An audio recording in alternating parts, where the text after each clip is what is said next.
بسم الله الرحمن الرحیم. عرض سلام و ادب و احترام خدمت بینندگان عزیزم. دکتر سیاوش هستم. اینجام در خدمت شما که سالها تجربیاتم رو در طب سنتی اسلامی در اختیار شما به رایگان بذارم و بتونیم با هم دیگه درمان کنیم دردامون رو، عافیت بدیم بدنامون رو، روحامون رو.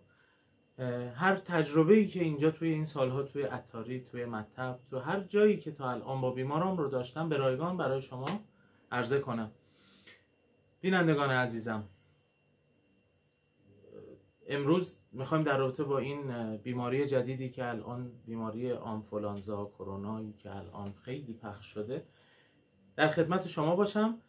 دو سه تا درمان کوچیک خونگی به شما بگم که جلوی یه سری این دوستان عزیزمون که حالا از این مسیر خیلی دنبال کسب درآمد هستن، چون که میدونید که استاد عظیم همه ماها که حالا کتابهاشون هست و اینها، جناب بوعلی سینا رایگان درمان میکردن سالها، مردم دوست داشتن بهشون هبه میدادن. ولی خب امروز شما نگاه میکنید عطاری ها، درمانگرها فقط نگاهشون پوله. ما اینجا تو این کانال از این حرفا نداریم.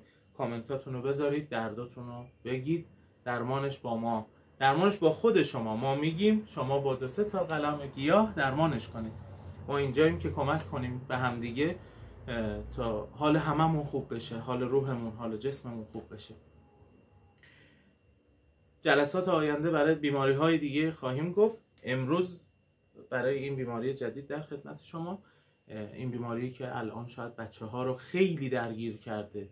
بچه ها، مادر پدرها نگرانن که برن بچه هاشون مدرسه میگیرن. الان نگران نباشین، با 2 3 تا دستورالعمل خوب درمان تمام، خیالتون راحت.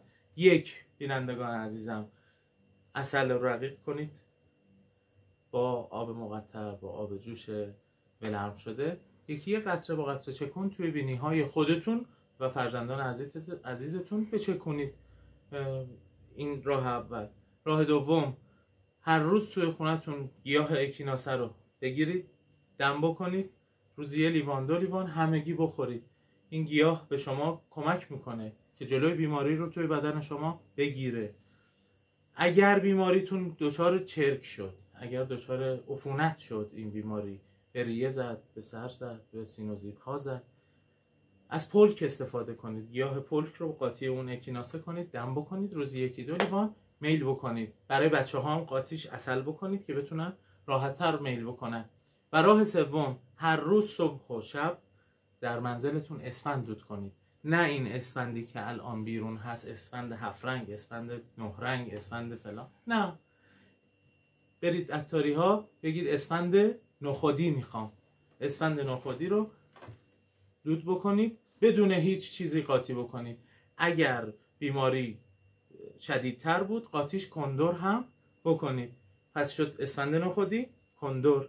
صبح و شب، صبح و بعد از ظهر دود کنید توی منزلتون، خیالتون راحت. کانال ما رو سابسکرایب کنید. شروع ما شروع محکمی است، شروع قوی است برای ادامه این مسیر. نگران هیچ چیزی نباشید. بیماری هاتون رو کامنت یادتون نره، سابسکرایب یادتون نره. دکتر سیاوش اینجاست در خدمت شما. خداحافظ.